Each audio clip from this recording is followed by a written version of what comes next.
ബ്രാൻഡുകൾ സ്നേഹിക്കപ്പെടേണ്ടവയാണ്. നീണ്ടകാലത്തെ അധ്വാനവും ഭാഗ്യവും സ്ഥിരതയും ചേർത്തുണ്ടാക്കിയ ബ്രാൻഡുകളുടെ എല്ലാം നിലനിൽപ്പ് അവയുടെ എൻഡ് യൂസർമാരുടെ സ്നേഹവും സമ്പർക്കവുമാണ്. ചിലപ്പോഴെങ്കിലും ഇതിന് വിപരീതമായും സംഭവിക്കാറുണ്ട്. ബ്രാൻഡുകളുടെ മൂലധന താൽപര്യങ്ങൾ, അവയുടെ സാമൂഹ്യ രാഷ്ട്രീയ കാഴ്ചപ്പാടുകൾ, ലോകക്രമത്തിൽ അവരുടെ ഇടപെടലുകൾ എന്നിവയെല്ലാം തിരിച്ചടിക്കും. അപ്പോൾ ബ്രാൻഡുകൾ വെറുക്കപ്പെടാൻ തുടങ്ങും. ആ ബ്രാൻഡില്ലാതെ തനിക്ക് ജീവിക്കാനാവില്ലെന്ന് അറിയാമെങ്കിലും എൻഡ് യൂസർ അവയെ വെറുത്തുകൊണ്ട് ഉപയോഗിക്കും. 2024 അത്തരത്തിൽ ലോകം ഏറ്റവും അധികം വെറുത്തുപോയ 20 ബ്രാൻഡുകളെയാണ് പരിചയപ്പെടുത്തുന്നത്. ഇതെന്റെ വ്യക്തിപരമായ അഭിപ്രായമോ നിഗമനമോ അല്ല. Axios poll, 24/7 Wall Street, Business Insider, USA Today എന്നീ പ്രമുഖ മീഡിയ ഇൻസ്റ്റിറ്റ്യൂട്ടുകൾ സംയുക്തമായി നടത്തിയ സർവേകളിൽ വെളിപ്പെട്ടതാണ്. അധികം വൈകാതെ ലോകത്തിലെ ഏറ്റവും വെറുക്കപ്പെട്ട 20ാമത്തെ കമ്പനിയിൽ ആരംഭിക്കാം. Johnson and Johnson. Well, Johnson & Johnson says it's reached a tentative settlement over claims it misled consumers about the safety of its baby powder. 90s കിഡ്സിന് അറിയാം ജോൺസൺ ആൻഡ് ജോൺസൺ എന്താണെന്ന്. ഇന്നും നമ്മുടെ നാട്ടിൽ ഒരു കുഞ്ഞു പിറന്നാൽ കാണാൻ പോകുമ്പോൾ വാങ്ങുക ജോൺസൺ ആൻഡ് ജോൺസണിന്റെ പൗഡറും ലോഷനും ഒക്കെയാണ്. എന്നിട്ടും ആ ബ്രാൻഡ് വെറുക്കപ്പെടുന്നത് എന്തുകൊണ്ടാണ്? കാരണം ലളിതമാണ്. ജോൺസൺ ആൻഡ് ജോൺസണിന്റെ ബേബി പൗഡർ ഗർഭാശയ ക്യാൻസർ ഉണ്ടാക്കുമെന്ന് സംശയാതീതമായി തെളിഞ്ഞതാണ്. ന്യൂജേഴ്സിയിലെ ന്യൂ ബ്രൗൺസ്വിക്കിൽ ഇക്കാരണം കൊണ്ട് ക്യാൻസർ വന്ന് തങ്ങൾക്കെതിരെ കേസ് കൊടുത്ത 120 പേർക്കും അമേരിക്കൻ ഹെൽത്ത് ഡിപ്പാർട്ട്മെന്റിനുമായി ഒറ്റയടിക്ക് $8 ബില്യൺ 2023 ഏപ്രിലിൽ ജോൺസൺ ആൻഡ് ജോൺസൺ നഷ്ടപരിഹാരം നൽകിയത്. ഏതാണ്ട് 65,000 കോടി രൂപയോളം. ബ്രാൻഡ് വെറുക്കപ്പെടാൻ അധികം കാരണങ്ങൾ തിരക്കി പോകണ്ടല്ലോ. 19 നെറ്റ്ഫ്ലിക്സ്. എന്തുകൊണ്ട് നെറ്റ്ഫ്ലിക്സ്? ലോകമാകെ 24 കോടി വരിക്കാരുള്ള നെറ്റ്ഫ്ലിക്സ് കഴിഞ്ഞ വർഷം കൊണ്ടുവന്ന പാസ്വേഡ് ഷെയറിംഗ് നിയമമാണ് അവർ വെറുപ്പിന്റെ 19ാം സ്ഥാനക്കാരാക്കിയത്. കുടുംബത്തിലുള്ളവർക്ക് നെറ്റ്ഫ്ലിക്സ് പാസ്വേഡ് നൽകാമെങ്കിലും ഒരു ഔട്ട്സൈഡർക്ക് നെറ്റ്ഫ്ലിക്സ് പാസ്വേഡ് ഉപയോഗിക്കണമെങ്കിൽ $7.99 അധികമായി നൽകണമെന്നാണ് പുതിയ വ്യവസ്ഥ. ബ്രാൻഡിന്റെ നിലനിൽപ്പാവും അവർ ഉദ്ദേശിച്ചത്. എന്തായാലും യൂത്ത് വെറുത്തു. സോഷ്യൽ മീഡിയയിൽ നെറ്റ്ഫ്ലിക്സിനെ പിച്ച് ചീന്തി. 18 നാവിയന്റ് കോർപ്പറേഷൻ. ഇത് നമുക്കധികം പരിചയമില്ലാത്ത കമ്പനിയാണ്. അമേരിക്കയിൽ വിദ്യാഭ്യാസ വായ്പകൾ അനുവദിക്കുന്ന കമ്പനിയാണിത്. അതുകൊണ്ട് തന്നെ വെറുക്കപ്പെടാൻ നിരവധി കാരണങ്ങളുണ്ട്. അമേരിക്കയിൽ 30 വയസ്സിൽ താഴെ നടക്കുന്ന ആത്മഹത്യകളുടെ ഏറിയ പങ്കും വിദ്യാഭ്യാസ വായ്പകളുടെ തിരിച്ചടവ് മുടങ്ങുന്നതുമായി ബന്ധപ്പെട്ടാണെന്നെല്ലാം കണക്കുകൾ വരുമ്പോൾ അത് സ്വാഭാവികം. 17 ഊബർ. അന്യായ ചാർജ് വാങ്ങൽ, പ്രൈസിംഗിലെ വ്യത്യാസം, അടിമപ്പണിയെടുപ്പിക്കൽ, തൊഴിലാളിക്ക് പുല്ലുവില നൽകൽ, ടെക്നോളജി സ്വന്തമാണെന്ന ധിക്കാരത്തിലുള്ള ഏകാധിപത്യ ശൈലി. ഊബർ വെറുക്കപ്പെടാൻ ഇതെല്ലാം കാരണമാണ്. ലോകമൊട്ടാകെ ഏറ്റവും അധികം ഉപഭോക്തൃ നഷ്ടപരിഹാര കേസുകൾ നേരിടുന്ന കമ്പനി ഊബറാണ്. അവരുടെ വക്കീലന്മാർക്ക് ചായ കുടിക്കാൻ നേരം കിട്ടുന്നില്ലെന്ന് സാരം. അതുകൊണ്ട് തന്നെ ലിസ്റ്റിലെ 17ാമനും ഊബറാണ്. 16 ഗോൾഡ്മാൻ സാക്സ് ഗ്രൂപ്പ്.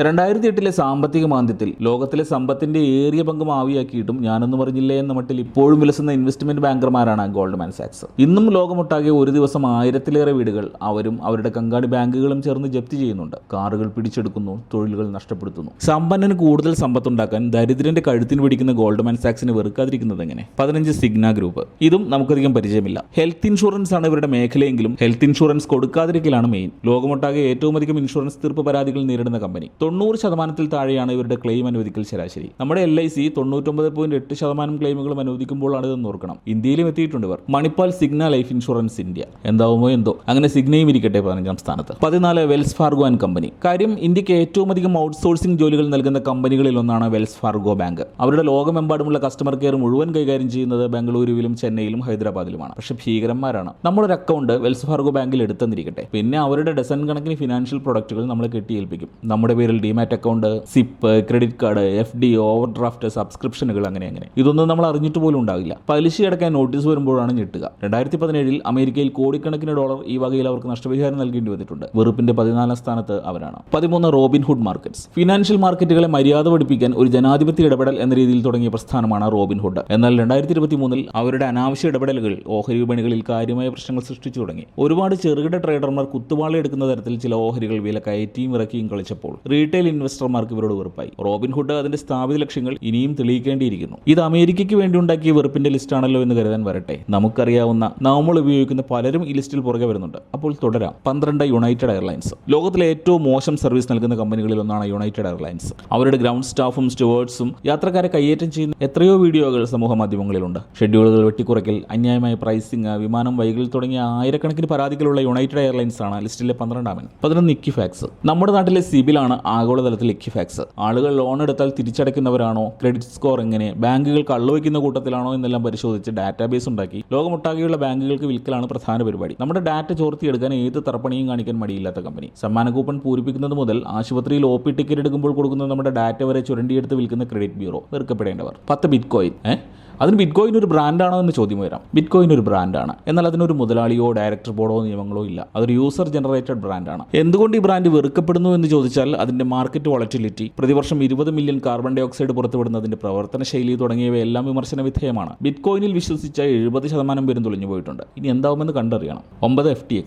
സാം ബാങ്ക്മൻ ഫ്രൈഡ് എന്ന ഈ നൂറ്റാണ്ട് കണ്ട ഏറ്റവും വലിയ ഫ്രോഡിന്റെ കമ്പനി. ക്രിപ്റ്റോ അസറ്റുകളുടെ എക്സ്ചേഞ്ചായി രൂപീകരിക്കപ്പെട്ട് $6 ബില്യൺ നിക്ഷേപകരിൽ നിന്നും ഇൻവെസ്റ്റ്മെന്റ് ഗ്രൂപ്പുകളിൽ നിന്നും അപഹരിച്ച് ഇപ്പോൾ ആജീവനാന്തം ജയിൽ ശിക്ഷയ്ക്ക് വിധിക്കപ്പെട്ട് കിടക്കുകയാണ് സാം. മറ്റു കാരണങ്ങളൊന്നും തിരക്കി പോകേണ്ട. ഈ ലിസ്റ്റിൽ 1-ാം സ്ഥാനത്ത് വരേണ്ടിയിരുന്ന കമ്പനിയാണ്. അപ്പോൾ 1-ാം സ്ഥാനത്ത് ആരാണാവോ? നോക്കാം. തുടരാം. 8 ബ്രിട്ടീഷ് പെട്രോളിയം. ഭൂമി ഇത്രയധികം മലിനമാക്കുന്നതിലും ആഗോള കാലാവസ്ഥാ വ്യതിയാനത്തിലും ലോകം ആദ്യം കുറ്റപ്പെടുത്തുക ബ്രിട്ടീഷ് പെട്രോളിയത്തെയാണ്. കാർബൺ ബഹിർഗമനത്തിൽ ലോകത്തിൽ 1-ാം സ്ഥാനത്തുള്ള കമ്പനി. നമ്മുടെ നാട്ടിൽ ചൂട് കൂടുന്നതിനും വേണമെങ്കിൽ ബ്രിട്ടീഷ് പെട്രോളിയത്തെ കുറ്റപ്പെടുത്താം. കാരണം അവരുടെ ഹരിതഗൃഹവാതക നിർഗമനം അത്തരത്തിലാണ്. ആര് പറഞ്ഞാലും കേൾക്കാൻ കൂട്ടാക്കാത്ത, ആരെയും കൂസാത്ത കമ്പനി. എതിർക്കുന്നവരുടെ വായിൽ പണം നിറച്ച് നിശബ്ദമാക്കുന്ന കമ്പനി. 7 Comcast corporation. അമേരിക്കയുടെ ജിയോ നെറ്റ്വർക്കാണ് കോംകാസ്റ്റ്. ടെലികമ്മ്യൂണിക്കേഷൻ, ഇന്റർനെറ്റ് തുടങ്ങിയ നിരവധി സേവനങ്ങൾ. തോന്നിയ പോലെ ചാർജ് കൂട്ടുക, ബില്ലിടുക, കണക്ഷൻ വിച്ഛേദനം, ഹിഡൻ ചാർജുകൾ, അങ്ങനെ ആയിരക്കണക്കിന് പരാതികളാണ് ദിനംപ്രതി ഇവർക്കെതിരെ അമേരിക്കയിൽ രജിസ്റ്റർ ചെയ്യപ്പെടുന്നത്. 2016 $2.3 മില്യൺ പിഴ അടച്ചോന്നിരുന്നിട്ടേ ഉള്ളൂ. കേസുകൾ പിറകെ വരികയാണ്. 6 ടിക്ടോക്ക്. നമ്മൾ തന്നെ വെറുത്തു പോയിട്ടുണ്ട് ടിക്ടോക്കിനെ കൊണ്ട്. ഇപ്പോൾ അമേരിക്കക്കാരനും യൂറോപ്യന്മാരും എല്ലാം പറയുന്നു ഈ നാശം പിടിച്ച ആപ്പ് നിരോധിച്ചിരുന്നെങ്കിലെന്ന്. ബൈറ്റ് ഡാൻസ് എന്ന ചൈനീസ് കമ്പനി ടിക്ടോക്ക് നടത്തിക്കൊണ്ടുപോകുന്നതിന് പല ലക്ഷ്യങ്ങളുണ്ട്. അതിൽ പ്രധാനപ്പെട്ടത് ഡാറ്റ ലീക്കാണ്. സുരക്ഷാ ഭീഷണി, കുട്ടികൾക്ക് അനാരോഗ്യകരമായ ഡിജിറ്റൽ അന്തരീക്ഷം സൃഷ്ടിക്കൽ, അങ്ങനെ 100 കണക്കിന് പ്രശ്നങ്ങളുണ്ട് പറയാൻ. 5 ട്വിറ്റർ അഥവാ എക്സ്. മസ്ക് ഏറ്റെടുത്ത ശേഷമാണ് എക്സ് എന്ന ട്വിറ്ററിനെ ലോകം വെറുത്തു തുടങ്ങിയത്. വയലൻസിന് ആഹ്വാനം നൽകൽ, വെറുപ്പിന് പ്രചാരണം, മിസ്ലീഡിംഗ് കണ്ടന്റ് തുടങ്ങിയ 100,000 പ്രശ്നങ്ങളുണ്ടായിരുന്നു എക്സിന്. നേരത്തെ ഗുണമുള്ളവർക്ക് മാത്രം ലഭിച്ചിരുന്ന വെരിഫിക്കേഷൻ ബാഡ്ജ് പണം കൊടുത്താൽ ഏത് സ്വർണ്ണക്കടത്തുകാരനും ലഭിക്കുന്ന അവസ്ഥയാണ് മസ്ക് എക്സിൽ കൊണ്ടുവന്നത്. എന്നിട്ടും എക്സ് ഇപ്പോഴും ലോകത്തിലെ ഏറ്റവും ഫേവറേറ്റ് സമൂഹ മാധ്യമം കൂടിയാണ്. വെറുപ്പിന്റെ കമ്പോളത്തിൽ 5-ാം സ്ഥാനത്തിരിക്കട്ടെ എക്സ്. 4 Fox Corporation. പണവും ലൈസൻസുകളും നൽകിയാൽ ആർക്ക് വേണ്ടിയും മീഡിയ അജണ്ട നടപ്പാക്കി കൊടുക്കപ്പെടും എന്ന ബോർഡ് കഴുത്തിൽ തൂക്കിയ മീഡിയ കോൺഗ്ലാമറേറ്റ് ആണ് ഫോക്സ്. ഡൊണാൾഡ് ട്രംപിനെ അപ്പ എന്ന് വിളിക്കാൻ പോലും മടിക്കാത്ത മാധ്യമ സ്ഥാപനം. മുസ്ലിം വിദ്വേഷം, റേസിസം, പക്ഷപാതിത്വം നിറഞ്ഞ വാർത്താ ശൈലി, നമ്മൾ 3-ാം ലോകക്കാരോടുള്ള പുച്ഛം എല്ലാം ചേർത്ത ഒരു വെറുപ്പിന്റെ കോക്ടെയിലാണ് ഫോക്സും അവരുടെ TV വാർത്താ ചാനലുകളും. 3 സ്പിരിറ്റ് എയർലൈൻസ്. യാത്രക്കാരോടുള്ള സമീപനത്തിൽ യുണൈറ്റഡ് എയർലൈൻസിന്റെ അച്ഛനായിട്ട് വരും സ്പിരിറ്റ്. യാത്ര ചെയ്യുന്നവരെല്ലാം ഒറ്റ ശ്വാസത്തിൽ പറയുന്നത്രയും മാട്ട എയർലൈൻസ് ആണ് സ്പിരിറ്റ്. അമേരിക്കയിലെ ബജറ്റ് എയർലൈനായ സ്പിരിറ്റ് ഹിഡൻ ചാർജുകളുടെ കാര്യത്തിലും ഷെഡ്യൂളുകളുടെ കാര്യത്തിലും കുപ്രസിദ്ധി ആർജിച്ചതാണ്. എയർ ഇന്ത്യയൊക്കെ എത്ര ഡീസന്റ് ആണെന്ന് ഈ വിമാനത്തിൽ ഹൂസ്റ്റണിൽ നിന്ന് മയാമി വരെ ഒന്ന് യാത്ര ചെയ്താൽ മനസ്സിലാകും. 2 മെറ്റ. നമ്മുടെ സുക്കർബർഗിന്റെ കമ്പനി. ഫേസ്ബുക്കും ഇൻസ്റ്റഗ്രാമും വാട്സാപ്പും എല്ലാം സ്വന്തമായ കമ്പനി. യൂസർ പ്രൈവസി ഇല്ലായ്മയും രാഷ്ട്രീയ പക്ഷപാതിത്വങ്ങളും ജനാധിപത്യപരമല്ലാത്ത രീതികളും മെറ്റയുടെ മുഖമുദ്രയാണ്. വിവിധ രാജ്യങ്ങളിലെ പ്രൈവസി നിയമങ്ങൾ വയലേറ്റ് ചെയ്തതിന്റെ പേരിൽ മെറ്റയ്ക്ക് ആയിരക്കണക്കിന് കേസുകളുണ്ട്. ജീവനക്കാർക്ക് എല്ലാം കൂടി നൽകുന്ന ശമ്പളത്തേക്കാൾ കൂടുതൽ കാശ് വക്കീലന്മാർക്ക് കൊടുക്കുന്ന കമ്പനി. അടുത്തിടെയാണ് യൂറോപ്യൻ യൂണിയന്റെ പ്രൈവസി നിയമങ്ങൾ ലംഘിച്ചതിന്റെ പേരിൽ അവർ 9,000 കോടി രൂപ പിഴയടച്ചത്.